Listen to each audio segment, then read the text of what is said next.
Dando prosseguimento às atividades, eu convido agora para apresentar as novidades nos documentos do BRCast, a doutora Cássia Zoccoli, coordenadora do Subcomitê de Revisão de Documentos do BRCast, farmacêutica assessora em microbiologia do Laboratório Médico Santa Luzia.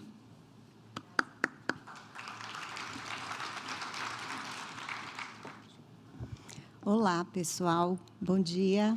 Bom dia aos presentes, bom dia ao pessoal que está no YouTube. Inicialmente, eu queria agradecer a oportunidade e a indicação pela SBAC para estar aqui representando novamente a sociedade no comitê, junto com esses meus parceiros, onde a gente tem uma interação verdadeira clínico-laboratorial, né, no comitê. E dizer que é uma honra eu voltar para o comitê gestor, apesar de estar nos subcomitês aí da qualidade e de documentos. Professor Marcelo sempre incentivando a gente, né, professor Marcelo? E, Jorge, você é o grande parceiro e que dá sempre força para a gente continuar nessas traduções e atualizações dos documentos, né? Que realmente é um trabalho bom, mas a gente aprende muito, gente, né? A gente já está sempre aprendendo. Então, coube a mim agora, deixa eu me achar aqui.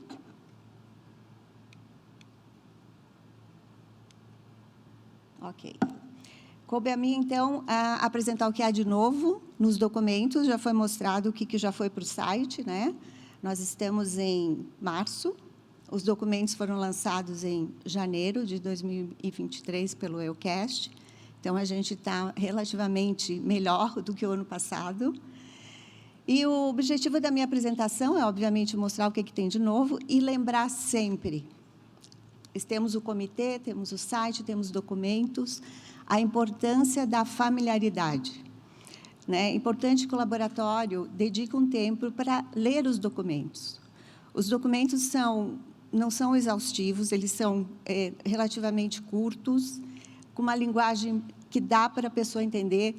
Na hora que a gente faz as adequações, a gente procura botar numa linguagem que fique fácil para a pessoa que está implementando ou está se atualizando, entenda. Então, por isso que a gente incentiva sempre a familiaridade com os documentos. O site já foi mostrado aqui pelo professor Marcelo, então, acessando o site que, essa semana, cadê o André? Está fazendo 6 meses o site, é isso, André? Foi lançado em setembro de 2022, então, a gente tem 6 meses de site. Acessando aqui os documentos, a gente tem essa janela, onde aparecem as tabelas de ponto de corte, instruções e outros documentos, e acessando, a gente já abre praticamente a parte onde os documentos irão aparecer. Esses são os documentos que estavam no site antes de ir os novos, né? Os novos que eu digo atualizados. E quais são os que estão hoje no site atualizados, né? Que a gente já atualizou e estão entrando no site. Não todos ainda, está faltando o método de disco de fusão.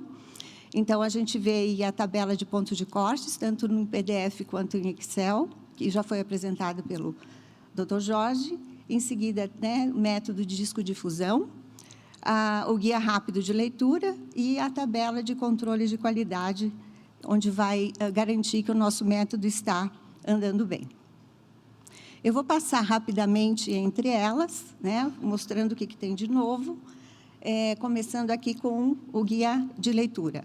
Esse guia de leitura também é importante andar junto com a tabela de interpretação de ponto de corte. As alterações que a gente vê são nos slides 25 e 26. No slide 25, então, o que se refere ao teste de enterococo e vancomicina, para isolados com diâmetros do halo de inibição com maior de 12 milímetros, a gente deve examinar bem o halo de inibição na parte frontal da placa, com uma luz transmitida, posicionando a placa contra a luz. E aí a gente observa nessa primeira foto, deixa eu ver se eu consigo. Aqui, né? Vocês estão vendo o meu pontador? Não? Não? Vamos lá. Isso. Nessa primeira aqui, o que a gente percebe? Que não é uma cepa VRE, porque o halo está bem delimitado.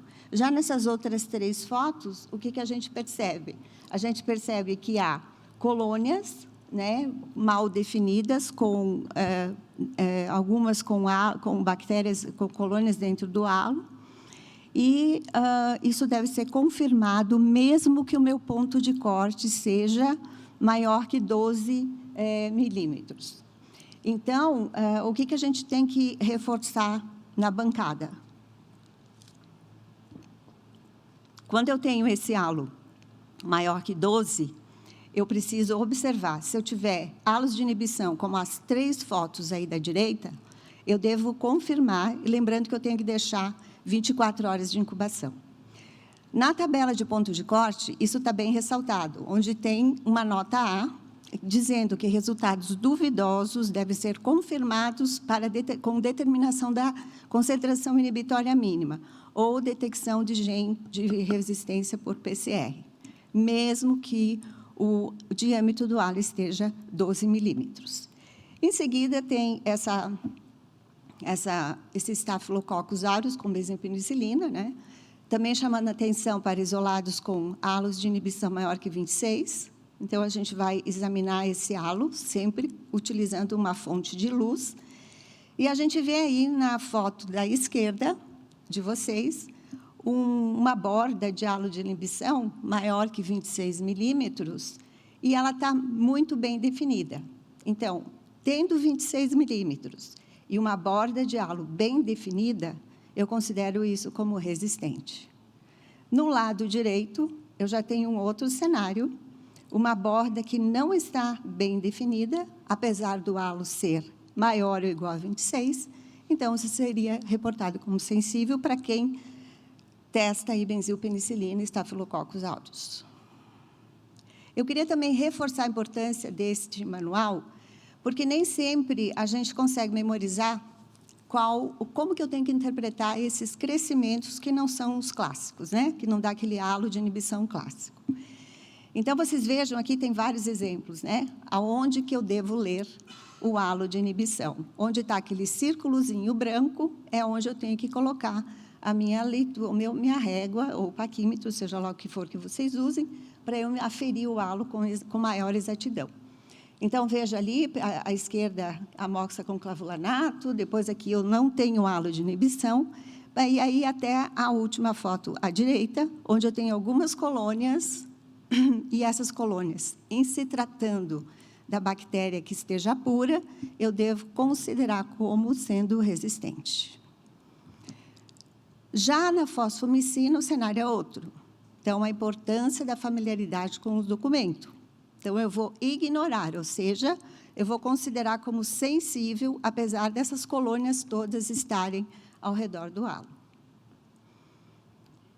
Outros exemplos que são importantes também, reforçar, né, a leitura aí com o meio Milley-Hinton sangue de cavalo. Então, aqui tem vários exemplos. E também aí o Swarnim do Proteus, halos com Enterobacterales. E aqui à direita, embaixo, Milley-Hinton sem sangue, a gente vê aí que tem halo duplo, onde que eu vou efetuar a leitura. Esse documento, eu recebo várias perguntas relacionadas a algumas falhas na hora de fazer o método de difusão. As respostas estão nesse documento. Então, é muito importante entender o documento como um todo, o passo a passo, porque ali é tudo descrito exatamente como que você tem que fazer, desde o preparo do inóculo, qual o inóculo que eu vou utilizar, como que eu vou passar o inóculo na placa. Então, é extremamente importante envolver quem? Os técnicos também que fazem o teste de sensibilidade. Então, todos têm que estar familiarizados com essas etapas do passo a passo para que a gente consiga ter um resultado confiável. E também que o nosso controle de qualidade entre nos alvos e intervalos necessários. E quais são as alterações, então, que ocorreram nesse documento? Houve uma alteração no item 5 e 2 no item 8.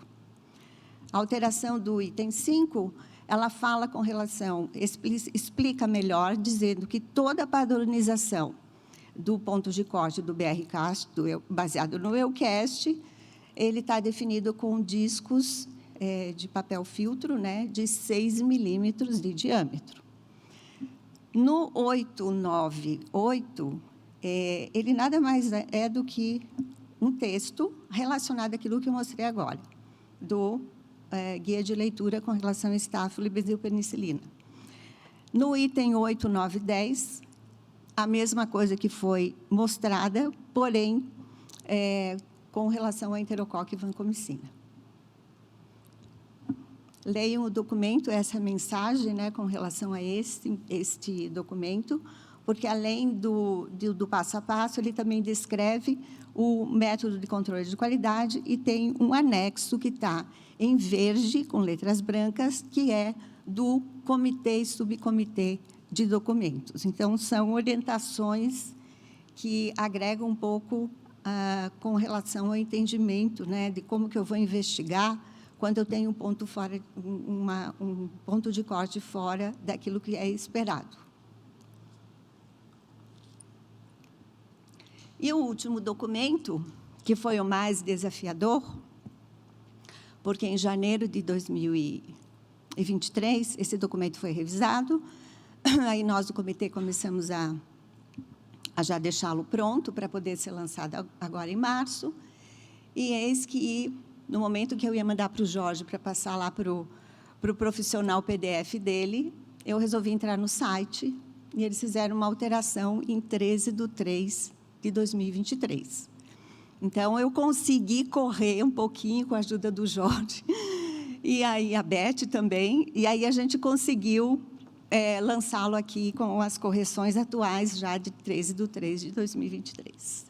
O que mudou nesse documento? Foram acrescentadas as tabelas de anaeróbios, então, bacteroides frágeis e Clostridium, essas duas ATCCs, elas devem ser passadas para fazer o teste de sensibilidade de anaeróbio. Está lá no documento de ponto de corte, já indicando. Quando a gente entra lá na página 2, a gente já percebe aqui as cores. Então, tudo que é fundo amarelo é novidade. Então, lá na alteração, a gente tem o que mudou em cada uma dessas cepas que estão mostradas aí. Então, eu tive uma mudança em piperacilina e tazobactam na cola TCC 25922. E depois são mudanças e alterações em novos pontos em bacteroides e Clostridium, que são as cepas para controle de qualidade do método de anaeróbio. E também foi acrescentado aí uma cepa para fazer o controle da atmosfera de anaerobiose no momento que você gera para fazer o teste de sensibilidade pelo método da difusão. E aqui foi a alteração de março de 2023, que veio mais uma corzinha. Então, assim, a gente tem um arco-íris de cores, né? Isso é bom, porque daí o documento não fica cansativo. Mas esse azul significa a alteração de uma nova versão, mas com vírgula depois da versão. Então, a versão 13 é de janeiro de 2023. E a versão 13.1, que agora está sinalizada em fundo azul, é de março de 2013. Okay? Então, a gente vai ver no documento duas tonalidades de fundo, uma amarela de janeiro e outra de março, que é azul.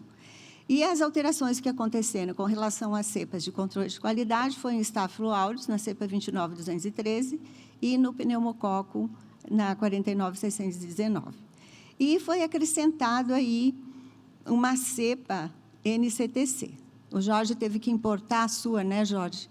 Agora tem uma similar e a gente espera que, eu não estou fazendo propaganda aqui, mas a gente tem a Controlab que nos fornece aí as cepas ATCCs e NCTC, pensando justamente nos documentos na padronização do EUCAST BRCAST.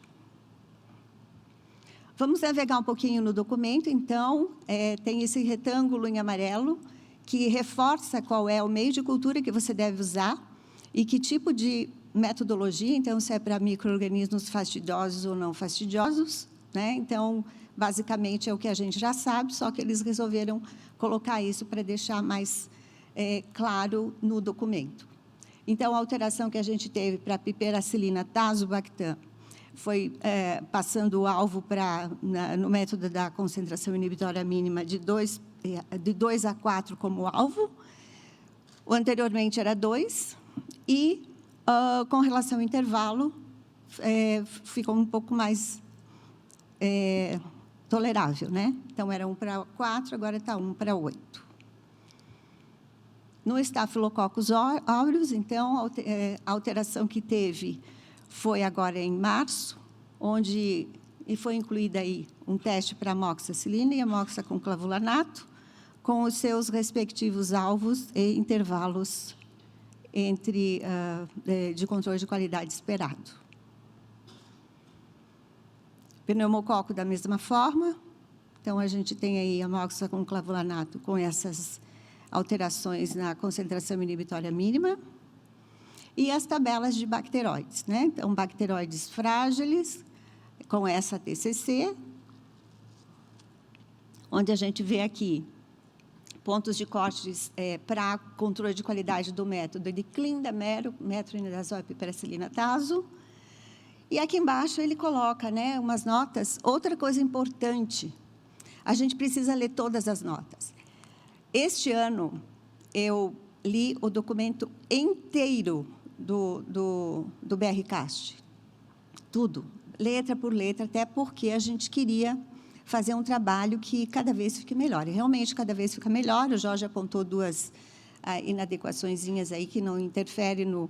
Mas a gente fica muito preocupado em fazer uma adequação que não traga... que tem muita responsabilidade, né? E cada vez que a gente lê nota, a gente aprende um pouquinho. Então, as notas são fundamentais. O que a gente vê aqui nessa nota do bacteroides, né? Que sempre o númerozinho 1, que é do alvo, ele é sempre calculado pelo EUCAST. Já o intervalo, ele se baseia, às vezes, pelo documento do CLSI, porém, quando vocês veem esse númerozinho em negrito e em itálico, significa que ele se baseou pelo CLSI no intervalo, mas ele também tirou como referência, aliás, mas ele definiu um número final por ele, né, pelo comitê do EUCAST. Então, vocês vejam que já está atualizado em cima do documento do CLSI de 2023, né? Então, sempre que vocês virem nesse documento de controle de qualidade, negrito e itálico, significa que a referência é do documento ou retirado até do documento do CLSI versão atual. O que mais que nós temos aqui? Aqui é o Clostridium também, com várias concentrações, aí, aliás, para concentração inibitória mínima, alvo intervalo, para benzilpenicilina, clindamero, metronidazol, piperacilina e vanco. Então, para você garantir, você precisa passar essa cepa com esses antibióticos para ter certeza que seu método está funcionando. Porém, o que a gente tem? A gente tem uma atmosfera diferente. E a gente sabe que a atmosfera da anaerobiose, ela pode ser, por exemplo, o grupo de bacteróides, às vezes, é um pouco aerotolerante. Mas um fusário, um outro anaeróbio, ele pode não pode desenvolver e vai interferir no nosso teste de sensibilidade. E aí, eles resolveram colocar essa cepa, que é a cepa 25589, a similar dela aí é a NCTC 14679, usando um disco de metronidazol de 5 microgramas. E vocês estão percebendo que tem mais uma cor aqui. Um fundo verde com letras brancas, que significa que foi uma adequação feita pelo comitê e subcomitê de documentos, com a ajuda do Dr. Jorge, que é o nosso representante no EUCAST. E o Dr. Jorge, quando começou a trabalhar no laboratório dele, ele viu que estava difícil de entender aquilo que eles colocaram anteriormente, que está no documento original. No documento original diz que se você fizer o teste em anaerobiose, com meropenem 5 microgramas, o valor que você espera, porque a gente olha o intervalo, a gente quer saber que valor eu vou esperar, foi colocado como menor que 25. E aí, na hora de você ler a placa, você vê que não dá menor que 25, dá muito maior que 25. Mas o que significa o menor que 25? Um diâmetro de halo menor ou igual a 25 indica um ambiente de anaerobiose insuficiente. Isso pode afetar o crescimento e os resultados dos testes de sensibilidade das bactérias anaeróbias. Então, conversando, a gente achou melhor colocar no positivo. Eu quero encontrar maior ou igual a 25. E a gente achou melhor também, em vez de cutoff, colocar intervalo, que é o que a gente está acostumado no controle de qualidade. E aí colocamos uma nota, porque não saiu de nada do além, o Dr. Jorge investigou e tudo mais, e essa nota, na realidade, o EUCAST se baseou nesse trabalho que está aqui, ó. Este valor foi retificado em relação ao documento original do EUCAST, baseado no estudo colaborativo entre esse autor Ulrich, em conjunto com o laboratório de desenvolvimento do EUCAST. Isso foi apresentado no ECMID de 2022, em formato de pôster, e aí está o número do pôster. E o trabalho dele foi bem interessante, porque o que ele fez? Ele fez vários estudos com várias atmosferas, olhando a quantidade de oxigênio que estava dentro do container, da jarra, e o halo que dava no meropenem. E aí vocês podem perceber, naquela primeiro círculo que está lá, que vai lá no 30, a gente vê que a quantidade de oxigênio neste estudo, nesta jarra, era 0% de oxigênio, com 29 milímetros de leitura do halo do meropenem. E olhem, quando você tem 0,16% de oxigênio, olha como o halo diminui para 21 milímetros. E assim por diante. Então, esse estudo que ele fez foi um estudo que ele já tinha feito em 2023, e ele resolveu, então, agora fazer o estudo adequando conforme a metodologia do EUCAST, usando o meio do EUCAST e tudo que está preconizado para fazer o teste de sensibilidade de anaeróbio. E aqui, na próxima slide, a gente vê aquilo que a gente quis refletir aí no documento. Então, quando ele joga essas 189 observações de vários estudos em gerações de anaerobiose, com quantidades diferentes de oxigênio, ele percebe que o halo mais seguro seria maior ou igual a 25. E parece, né, Jorge, que o próprio EUCAST talvez já faça na próxima versão, ano que vem, já faça essa consideração aí. Então, eu acho que é isso que eu tenho. Deixa eu ver o que mais. E o que temos pela frente, então? Outras atualizações, todas prontas, praticamente, faltando aquela revisão bem detalhada que a gente precisa fazer. Né? Então, os próximos documentos vão sair, a gente já está já em fase de todos traduzidos, falta a gente, como eu falei. Então, são documentos que não são novos, vão ser atualizados, porém, o item 6 aí, que é o teste rápido de sensibilidade a partir do frasco de hemocultura positiva, ele vai ser um documento novo para o BRCAST. E eu deixo a mensagem, familiaridade com os documentos, e com isso eu agradeço. Muito obrigada.